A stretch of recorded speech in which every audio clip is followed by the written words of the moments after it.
Hay algo profundamente antinatural en estar de pie frente al ataúd de tu propio hijo. No sé si alguna vez has sentido eso. Esa sensación de que el universo está al revés. De que algo en el orden natural de las cosas se rompió de una manera que no tiene reparación. Yo estaba ahí, en la iglesia de San Pietro en Asís, rodeada de 300 personas vestidas de negro, que habían venido a despedirse de Davide, mi único hijo, 17 años. Y lo extraño, lo que no le he contado a casi nadie hasta ahora, es que en ese momento, parada frente a ese ataúd cerrado, no podía llorar, ni una sola lágrima. La gente a mi alrededor pensaba que estaba en shock, que el dolor era tan grande que me había dejado vacía. Y tal vez tenían razón, pero había algo más. Algo que no podía explicar entonces, pero que ahora entiendo perfectamente. Mi cuerpo se negaba a aceptar lo que mi mente intentaba procesar. Me llamo Francesca Moretti. Tengo 42 años. Y esta es la historia de cómo casi enterré a un completo extraño mientras mi hijo moría a 20 kilómetros de distancia. Pero déjame empezar por el principio, porque nada de esto tiene sentido sin contexto. Hace 8 meses recibí la llamada que toda madre teme. Era un martes por la tarde. Yo estaba en la librería donde trabajo, organizando la sección de novedades, cuando mi teléfono sonó con un número desconocido. Al principio no iba a contestar. Ya sabes cómo es, tantas llamadas de spam. Pero algo me hizo deslizar el dedo y responder. Era el comisario Bellini, de la policía de Perugia. Su voz tenía ese tono profesional pero suave que usan cuando tienen que darte malas noticias. Y antes de que dijera una palabra completa, ya sentía que el suelo se movía bajo mis pies. Hubo un accidente, me dijo, en la carretera entre Perugia y Foligno. Una motocicleta, alta velocidad, colisión con un camión. El vehículo se incendió. El conductor murió en el acto. Y según la documentación encontrada en el lugar, según la matrícula de la moto registrada a su nombre, según todo lo que pudieron verificar en ese momento, el conductor era mi hijo Davide. Recuerdo que dejé caer una pila de libros. El ruido fue tan fuerte que todos en la librería se voltearon a mirarme. Pero yo no podía moverme. No podía respirar. El comisario seguía hablando, diciendo cosas sobre identificación, sobre procedimientos, sobre lo mucho que lamentaba tener que darme esta noticia. Pero yo solo podía pensar en una cosa. Davide me había escrito un mensaje esa misma mañana. Me había mandado una foto de su desayuno, un capuchino con un corazón dibujado en la espuma, con el texto, pensando en ti, mamá. ¿Cómo podía estar muerto? El comisario me explicó que necesitaba ir a la morgue, que había procedimientos que seguir, pero también me advirtió algo que en ese momento no entendí por completo. El cuerpo estaba gravemente desfigurado por la colisión y por el fuego. No sería posible ver el rostro. De hecho, me recomendaba enfáticamente que no lo viera, que conservara mis últimos recuerdos de Davide como estaba vivo. El ataúd tendría que permanecer cerrado durante el funeral. Los siguientes 4 días fueron una nebulosa de dolor y automatismo. Hice todo lo que se supone que debes hacer cuando pierdes a alguien. Llamé a familiares, organicé el funeral, elegí flores, hablé con el sacerdote, escuché a cientos de personas decirme cuánto lo sentían, cuánto les dolía, qué chico tan maravilloso era Davide. Y durante todo ese tiempo, no derramé una sola lágrima. La gente lo atribuía al shock, y yo misma pensaba que algo estaba roto dentro de mí, que el dolor era tan inmenso que mi cuerpo había decidido simplemente apagarse para sobrevivir. Pero había otras cosas extrañas, pequeñas cosas que no encajaban, pero que yo atribuía a mi estado mental. Por ejemplo, cada vez que intentaba visualizar el accidente, como me lo habían descrito, mi mente se negaba. Era como si hubiera un muro, una resistencia. Y luego estaban los sueños. Todas las noches soñaba que David me llamaba, que escuchaba su voz diciendo: «Mamá, estoy aquí, ven a buscarme». Pero cuando me despertaba, lo único que encontraba era el silencio insoportable de nuestro apartamento vacío. Mi hermana Clara vino desde Roma para estar conmigo. Ella se encargó de muchas cosas prácticas, porque yo, básicamente, estaba funcionando en piloto automático. Recuerdo que la noche antes del funeral, mientras ella preparaba café en la cocina, me senté en la habitación de Davide. Todo estaba exactamente como él lo había dejado. Su cama sin hacer, porque Davide nunca hacía la cama, por más que yo insistiera. Sus zapatillas tiradas junto al armario. Su computadora portátil abierta sobre el escritorio. Y ahí, colgada en el respaldo de su silla, estaba su chaqueta favorita, esa de mezclilla desgastada que usaba todo el tiempo. La tomé entre mis manos y la olí. Todavía tenía su olor, esa mezcla de su colonia barata y el detergente que yo usaba.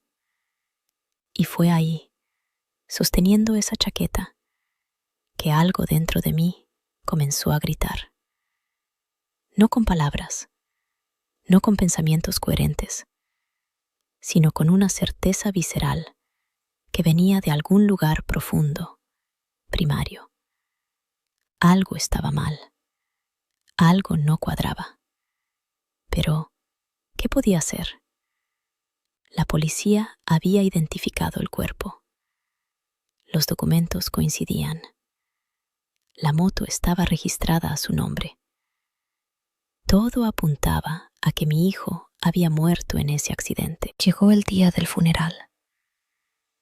Me desperté temprano, aunque en realidad no había dormido mucho. Clara me ayudó a vestirme de negro. Me peinó, porque mis manos temblaban demasiado para hacerlo yo misma. Me puso un poco de maquillaje para que no me viera tan cadavérica, aunque honestamente creo que nada podría haberme hecho ver viva en ese momento. Cuando llegamos a la iglesia de San Pietro, ya había gente esperando.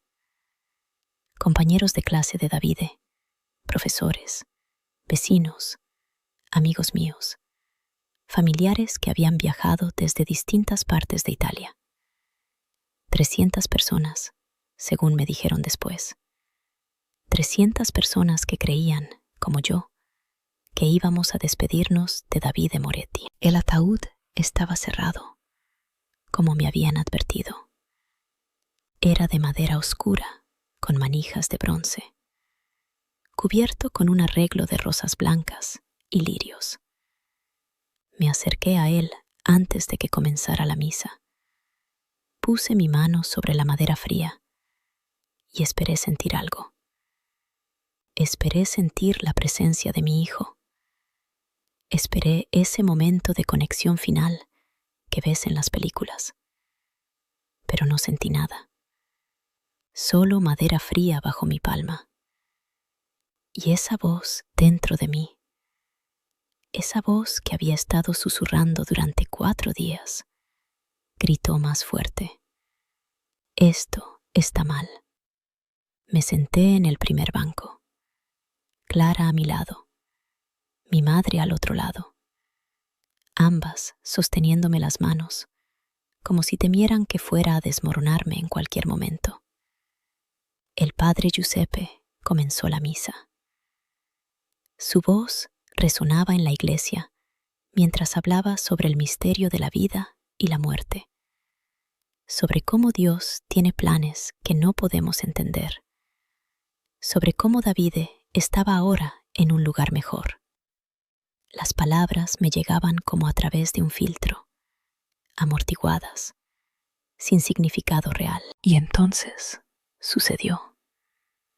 Sentí una mano en mi hombro, un toque firme, pero gentil.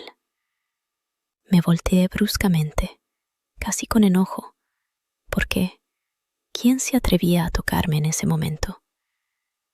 Y ahí estaba él, un adolescente, tal vez de 15 años, arrodillado en el banco justo detrás de mí.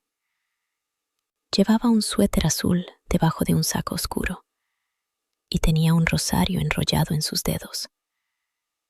Pero lo que más me impactó fueron sus ojos. Había algo en ellos, una claridad, una intensidad que me hizo olvidar por un segundo dónde estaba. Se inclinó hacia adelante y susurró 6 palabras que destruirían y salvarían mi vida. El ataúd está vacío. Él vive. Por un momento, no pude procesar lo que había escuchado. Mi cerebro simplemente se negó a darle sentido a esas palabras. ¿El ataúd está vacío? ¿Él vive? ¿Qué clase de broma cruel era esta? Me volteé completamente hacia él, furiosa, lista para decirle que se fuera, que cómo se atrevía. Pero antes de que pudiera hablar, él continuó. Me llamó por mi nombre. Signora Francesca, dijo, como si me conociera. Se presentó como Carlo Acutis, y ese nombre me sonó vagamente familiar, como algo que había escuchado antes, pero no podía ubicar exactamente dónde. Y luego, con una voz baja, pero urgente, me dijo algo imposible. David no murió en ese accidente. Fue secuestrado 3 horas antes. El cuerpo en el ataúd es de otro joven, Andrea Santini, de Foligno, que le robó la moto a David en una gasolinera. Andrea murió en la colisión. David está vivo, prisionero en un galpón abandonado en Spoleto, herido, pero vivo. Y tenía 12 horas antes de que fuera demasiado tarde. Miré alrededor, esperando que alguien más hubiera escuchado esto, esperando ver caras de shock o confusión. Pero nadie parecía prestar atención a nuestra conversación. Era como si este chico fuera invisible para todos, excepto para mí. Clara seguía mirando hacia el altar. Mi madre tenía los ojos cerrados en oración. Las 300 personas en la iglesia estaban enfocadas en el padre Giuseppe. Nadie veía al adolescente que me estaba diciendo que mi hijo estaba vivo. Le dije que estaba loco, que la policía había identificado el cuerpo, que había documentos, evidencia. Pero él insistió. Los documentos estaban en la moto que Andrea robó, me explicó. La policía asumió sin hacer una verificación profunda, porque todo parecía obvio. Pero yo sabía la verdad en mi corazón. ¿Por qué creía que no había podido llorar? ¿Por qué mi cuerpo se negaba a aceptar la pérdida? Era porque, en algún nivel profundo, yo sabía que David seguía vivo y tenía razón. Ese era exactamente lo que había estado sintiendo. Esa resistencia inexplicable. Esa voz que seguía diciendo que algo estaba mal. Pero aceptar lo que este chico me estaba diciendo significaba aceptar algo imposible. Significaba creer que la policía había cometido un error monumental, que había un cuerpo equivocado en ese ataúd, que mi hijo estaba en algún lugar esperando ser rescatado. Era demasiado. Era locura. Le pregunté cómo podía creer en él. ¿Cómo sabía que no estaba teniendo una alucinación producto del dolor y el estrés? Y entonces me dijo algo que solo Davide y yo sabíamos. Me habló de un tatuaje pequeño que Davide tenía en el tobillo derecho. 3 estrellas en forma de triángulo. Nos las habíamos hecho juntos el día de su 16º cumpleaños. Yo también tenía el mismo tatuaje en el mismo lugar. Un símbolo de nuestro vínculo, madre e hijo. Nadie sabía de ese tatuaje. Davide no era de esos chicos que andan mostrando sus tatuajes. Lo mantenía privado, especial. Carlo me dijo que la policía no había mencionado ese tatuaje en su informe, porque Andrea Santini no lo tenía. Si pedía una exhumación ahora, antes del entierro, y examinaban el cuerpo, verían que no era Davide. Pero eso llevaría tiempo que mi hijo no tenía. Podía confiar y actuar ahora, o podía seguir con el funeral y perder a Davide para siempre. Me quedé paralizada. ¿Cómo tomas una decisión así? ¿Cómo eliges entre la cordura y la esperanza imposible? Le pregunté dónde estaba Davide, dónde supuestamente lo tenían. Carlo fue específico. Un galpón de procesamiento de aceite de oliva abandonado, 5 kilómetros al norte de Spoleto, en la carretera secundaria SP 451. 3 hombres lo mantenían rehén. Habían querido pedir rescate, pero no sabían cómo contactarme sin exponerse. Estaban a punto de abandonarlo allí y huir. Si no iba ahora, Davide moriría de deshidratación y por sus heridas en 12 horas. Le pregunté por qué debía confiar en él. ¿Qué prueba tenía de que todo esto no era una elaborada mentira o una alucinación de mi mente rota? Y entonces, Carlo puso algo en mi mano. Una pulsera de cuero trenzado. La reconocí inmediatamente. Se la había regalado a Davide cuando tenía 12 años, en un viaje que hicimos a Florencia. Él había jurado que nunca se la quitaría, que era su amuleto de la suerte. Davide nunca salía sin esa pulsera. Carlo me explicó que Davide la había dejado caer cuando fue llevado.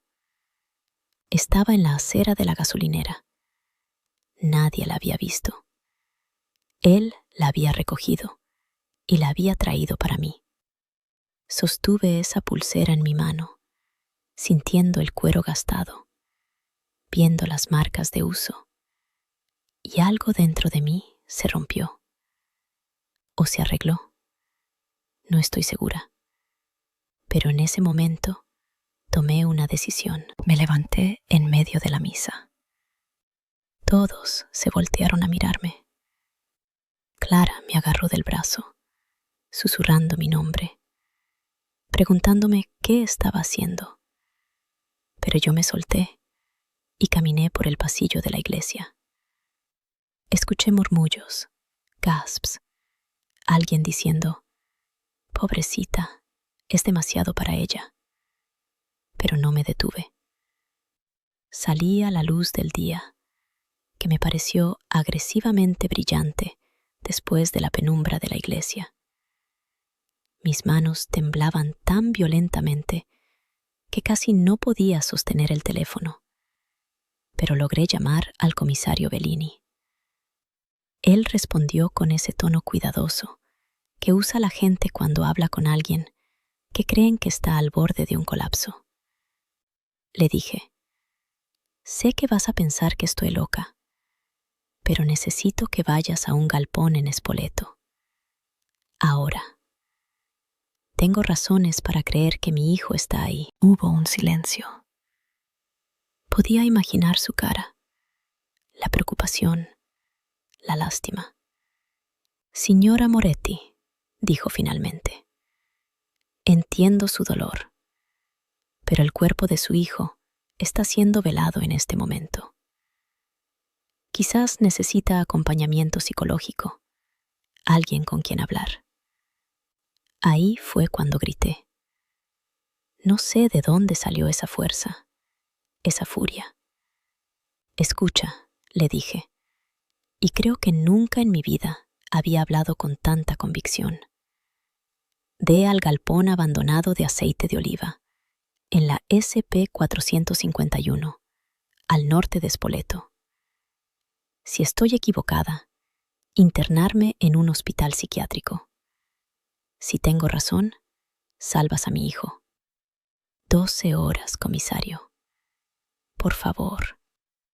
Debe haber escuchado algo en mi voz, algo que lo hizo pausar, algo que le dijo que no estaba simplemente teniendo un colapso, que había algo más.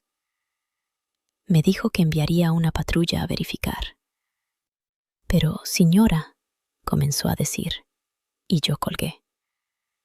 No tenía tiempo para sus precauciones, sus procedimientos. Corrí a mi auto.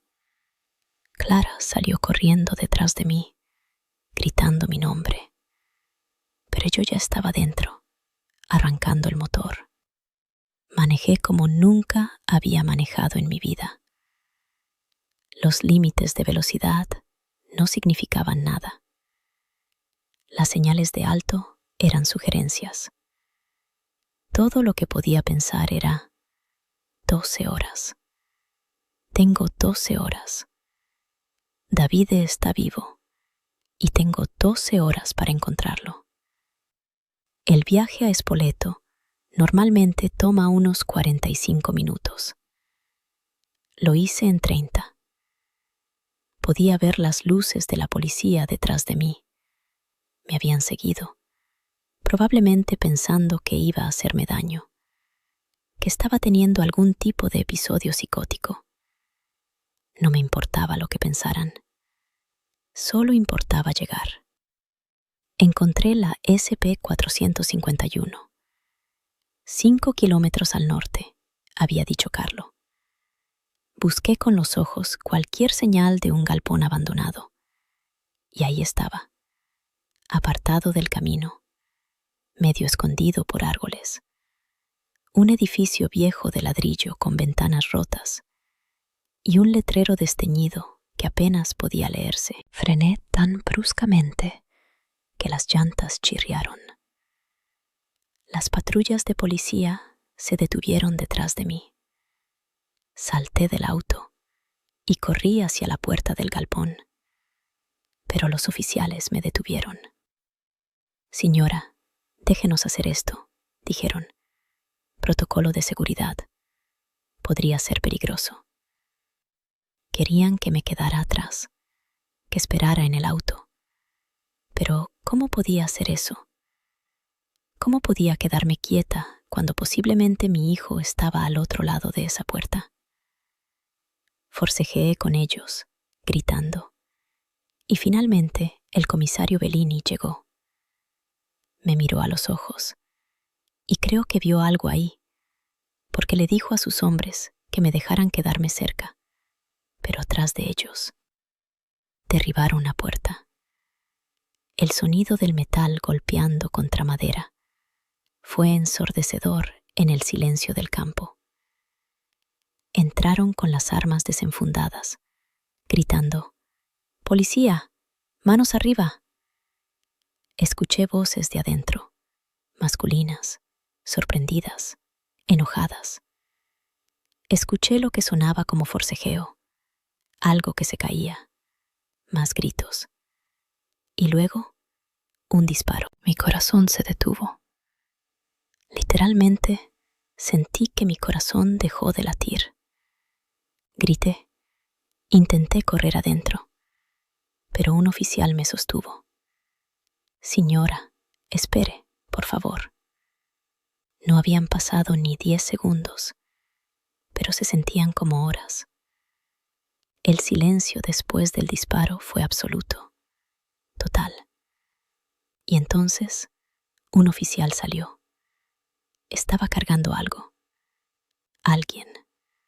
Un cuerpo delgado, pálido, con ropa sucia y rasgada. Cabello oscuro pegado a la frente con sudor. Cara con moretones. Y esos ojos que conocía mejor que los míos propios. Davide, mi hijo, vivo. Arranqué a Davide de los brazos del oficial con una fuerza que no sabía que tenía. Caímos juntos al suelo, yo sosteniéndolo, él aferrándose a mí. Estaba tan delgado, tan pálido. Sus labios estaban agrietados por la deshidratación. Tenía un corte feo en la frente. Su brazo izquierdo estaba en un ángulo extraño, posiblemente fracturado. Pero estaba respirando. Estaba vivo. Estaba caliente contra mí. «Mamá», susurró con una voz tan ronca que apenas podía escucharse. «Viniste». No podía hablar. Las palabras no salían. Solo lo sostuve, meciéndolo. Y finalmente, después de 4 días de sequía, las lágrimas vinieron. Lloré como nunca había llorado en mi vida. Enormes sollozos que sacudían todo mi cuerpo. Lágrimas que empapaban su cabello sucio. Y él lloraba también, aferrado a mi blusa como cuando era pequeño y tenía pesadillas. Los paramédicos llegaron. Tuvieron que separarnos físicamente porque ninguno de los dos quería soltar al otro. Le pusieron una vía intravenosa, lo subieron a una camilla, lo metieron en la ambulancia. Yo iba con él, sosteniendo su mano, negándome a soltarla. En el camino al hospital, mientras los paramédicos lo atendían, Davide me contó lo que había pasado. Había ido a una gasolinera en las afueras de Perugia. Se bajó de la moto para pagar, dejando el casco y su chaqueta en el asiento. Mientras estaba dentro pagando, 3 tipos se le acercaron. Uno de ellos, Andrea, tomó su moto. Davide salió corriendo al escuchar el motor. Intentó detenerlo, pero los otros 2 lo agarraron. Lo golpearon, lo metieron en una camioneta. Se lo llevaron. Lo llevaron a ese galpón. Querían pedir rescate, pero eran criminales amateur. No sabían cómo hacerlo sin ser rastreados. Discutían entre ellos. Entraban en pánico. Mientras tanto, Andrea había tomado la moto de Davide y había tenido el accidente fatal horas después. Cuando las noticias reportaron la muerte de Davide Moretti en ese accidente, los secuestradores entraron en pánico total. Pensaron que nadie los buscaría, que todos creerían que Davide estaba muerto, que no había forma de pedir rescate ahora. Decidieron abandonarlo ahí y huir. Iban a dejarlo morir. Davide había estado en ese galpón durante 4 días. Tenía agua de una tubería con goteo, pero nada de comida. Estaba atado, herido por la golpiza inicial, perdiendo la esperanza. Me dijo que había rezado, que había pedido ayuda, que había pensado en mí cada segundo y que de alguna manera yo había venido. En el hospital lo revisaron completamente. Deshidratación severa, fractura de radio, contusiones múltiples, un corte en la cabeza que requirió puntos, pero nada que no fuera a sanar. El doctor me dijo que había llegado justo a tiempo. Unas horas más y el daño por deshidratación habría sido irreversible. Mientras Davide dormía con sedantes, la policía me interrogó. Querían saber cómo había sabido dónde buscar. Les conté sobre Carlo Acutis, sobre lo que me había dicho en la iglesia, sobre la pulsera. Me miraron como si estuviera loca. Signora Moretti, dijeron, Carlo Acutis murió en 2006. Era un adolescente devoto que falleció de leucemia. Fue beatificado por la Iglesia Católica. Es imposible que lo haya visto. Les mostré la pulsera. Pregúntale a Davide, les dije. Pregúntale dónde la dejó caer.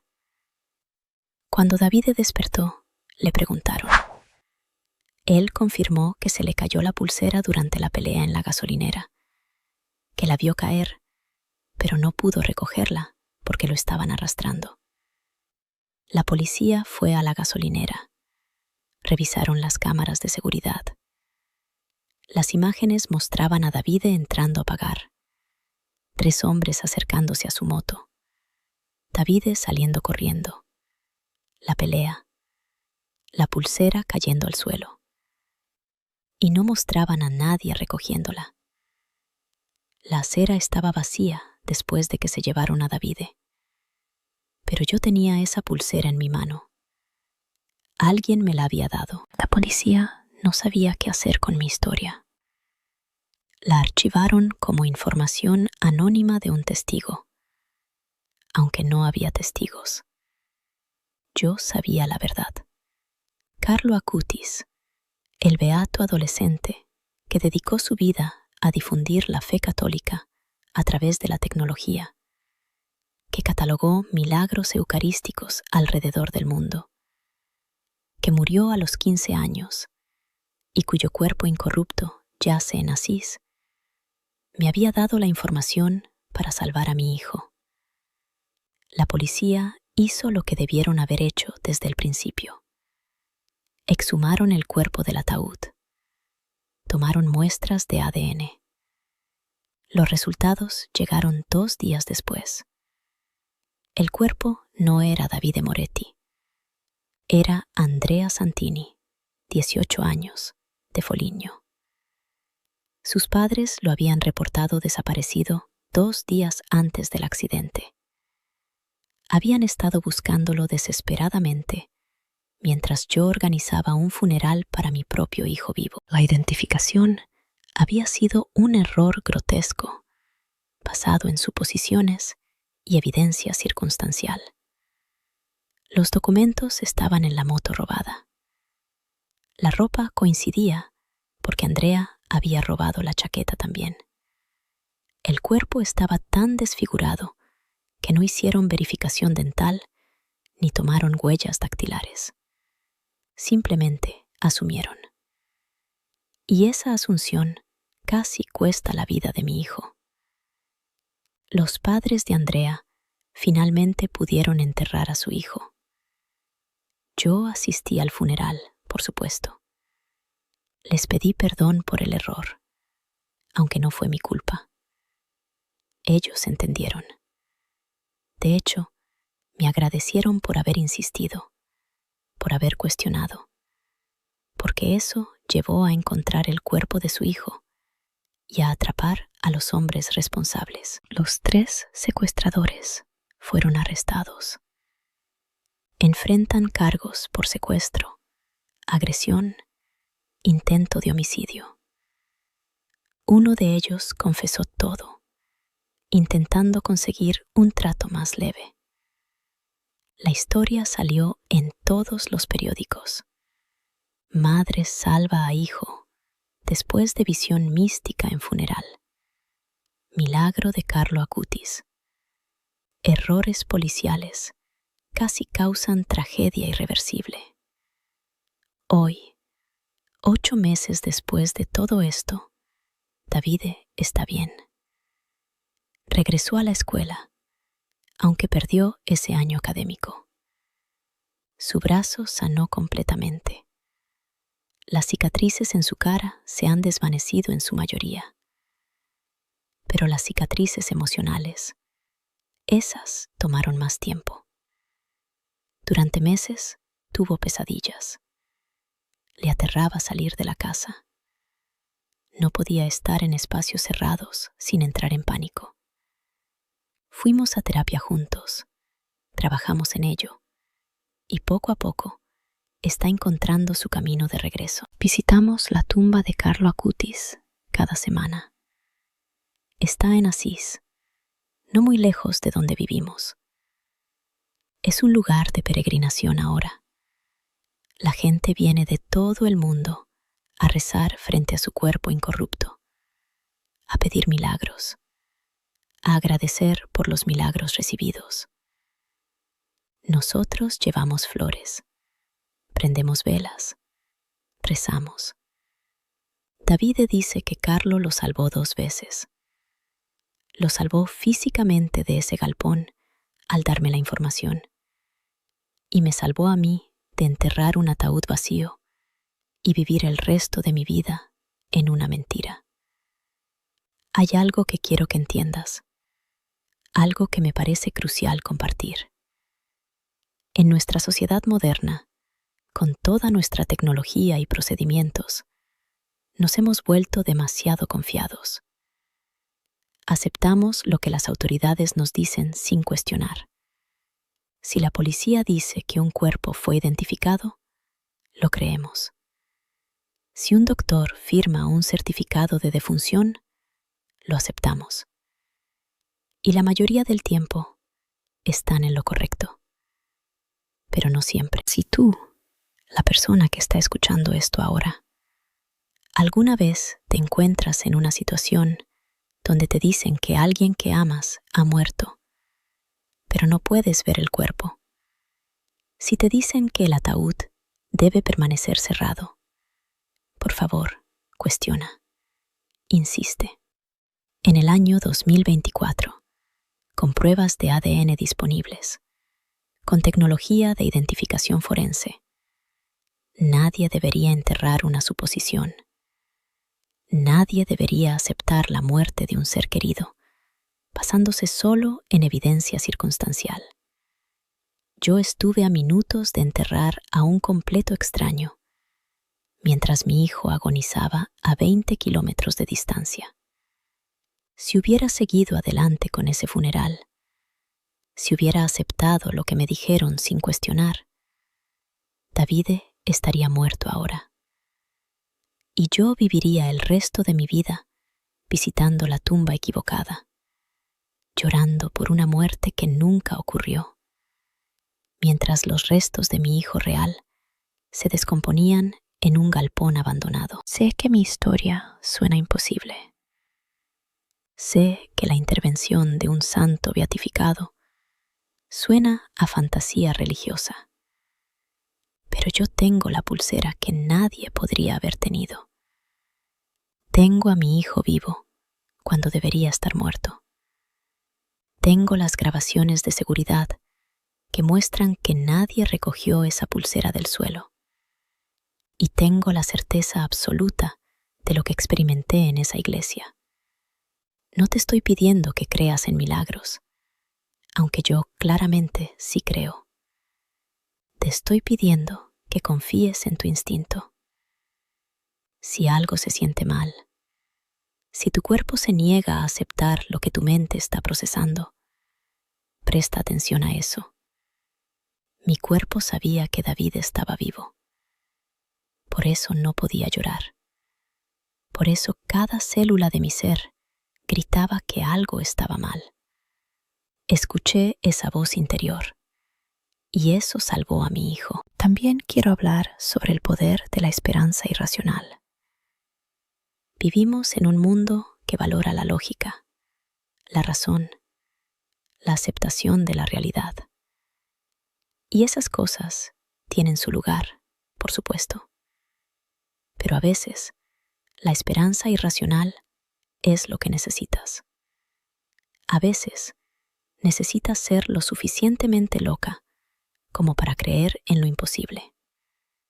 A veces, necesitas estar dispuesta a parecer una lunática delante de 300 personas, porque algo dentro de ti insiste en que la verdad es diferente de lo que todos creen. Yo parecí loca. Me levanté en medio del funeral de mi hijo y salí corriendo. Llamé a la policía con una historia que no tenía sentido. Conduje como demente a un galpón, basándome en la palabra de un adolescente muerto. Y parecer loca salvó la vida de mi hijo. A veces, parecer loca es exactamente lo que necesitas hacer. Hay otra cosa importante que aprendí de todo esto. Los sistemas pueden fallar. La policía son seres humanos. Los doctores son seres humanos. Los procedimientos, por más establecidos que estén, son ejecutados por personas que pueden cometer errores, que pueden tomar atajos, que pueden asumir en lugar de verificar. No estoy diciendo que no confíes en las autoridades, pero estoy diciendo que está bien cuestionar. Está bien insistir en verificación adicional. Está bien pedir segundas opiniones. Si el comisario Bellini hubiera hecho pruebas de ADN desde el principio, si hubiera verificado huellas dactilares, si hubiera sido más meticuloso, mi hijo nunca habría pasado 4 días en ese galpón. Pero asumió. Vio los documentos, vio la moto, vio un cuerpo del tamaño y edad aproximada, y asumió. Es comprensible, es humano, pero es potencialmente mortal. Desde que nuestra historia se hizo pública, he recibido docenas de cartas de personas que tuvieron experiencias similares. No todas involucraron intervención divina o secuestros, pero todas involucraron errores de identificación, procedimientos apresurados, suposiciones que resultaron ser incorrectas. Una mujer me escribió sobre cómo casi cremó a la persona equivocada, porque los hospitales mezclaron pulseras de identificación. Un hombre me contó sobre cómo insistió en una autopsia, a pesar de que los doctores decían que sabían la causa de muerte, y descubrieron un asesinato. Estos errores pasan más de lo que quisiéramos admitir. La experiencia también cambió mi fe. Antes de esto, yo era católica de nombre. Iba a misa en Navidad y Pascua. Hacía la señal de la cruz antes de las comidas, pero no era particularmente devota. Ahora, mi relación con la fe es diferente. No puedo explicar lo que sucedió en esa iglesia de ninguna otra manera que no sea intervención divina. Y eso me ha dado una sensación de propósito. Siento que tengo la responsabilidad de compartir esta historia, de advertir a otros, de honrar el regalo que recibí. David también ha cambiado. Antes era un chico normal de 17 años, obsesionado con videojuegos y fútbol, preocupado por sus calificaciones y sus amigos. Ahora hay una profundidad en él que no estaba ahí antes. Ha empezado a hacer trabajo voluntario en hospitales. Quiere estudiar medicina. Dice que haber estado tan cerca de la muerte le dio perspectiva sobre lo que realmente importa en la vida. Y cada noche, antes de dormir, reza. Le agradece a Carlo Acutis por su vida. A veces pienso en ese momento en la iglesia, cuando Carlo puso su mano en mi hombro. Era tan real. Podía sentir el peso de su mano, el calor de su presencia. No era una visión etérea o un sueño. Era tan tangible como cualquier otra cosa en mi vida. Y cuando me dio esa pulsera, la sostuve en mi mano. La sentí. Era física, real, imposible de explicar de cualquier manera racional. Los escépticos dirán que fue una alucinación, que mi mente rota creó una explicación para el instinto que ya tenía. que encontré la pulsera en algún momento y lo olvidé. Pero yo sé lo que viví. Y más importante, sé el resultado. Mi hijo está vivo. Eso es lo único que importa al final. También he pensado mucho sobre Andrea Santini, el chico que murió en ese accidente. Él hizo una elección terrible al robar la moto de Davide y pagó el precio máximo por eso. Pero era solo un chico, 18 años, con toda una vida por delante. Sus padres perdieron a su hijo. Mientras yo recuperé al mío, ellos tuvieron que enterrar al suyo. La alegría y el dolor están entrelazados en esta historia de una manera compleja y dolorosa. He hablado con los padres de Andrea varias veces desde entonces.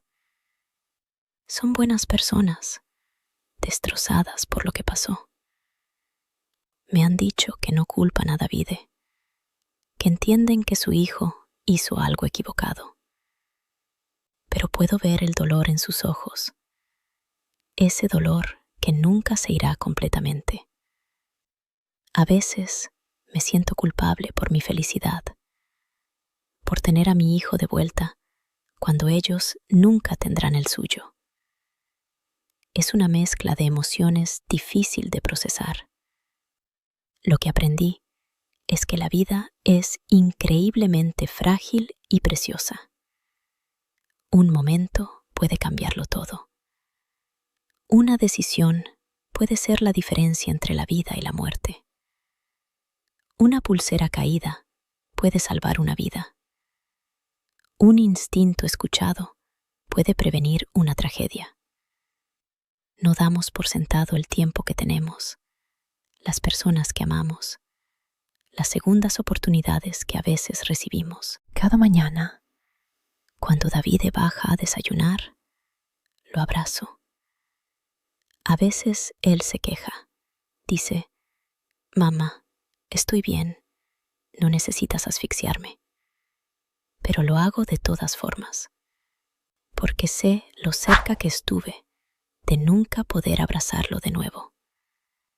Sé que hay una versión alternativa de mi vida, donde ese funeral continuó, donde ese ataúd fue enterrado, donde mi hijo murió solo en un galpón, mientras yo lloraba sobre la tumba equivocada. La gente me pregunta si tengo miedo ahora, si vivo con ansiedad constante de que algo malo pueda pasar otra vez. Y sí, hay días difíciles. Hay días en que Davide sale y yo me preocupo más de lo que debería. Hay noches en que no puedo dormir hasta que escucho su llave en la puerta. Pero también hay gratitud. Una gratitud tan profunda que a veces me abruma.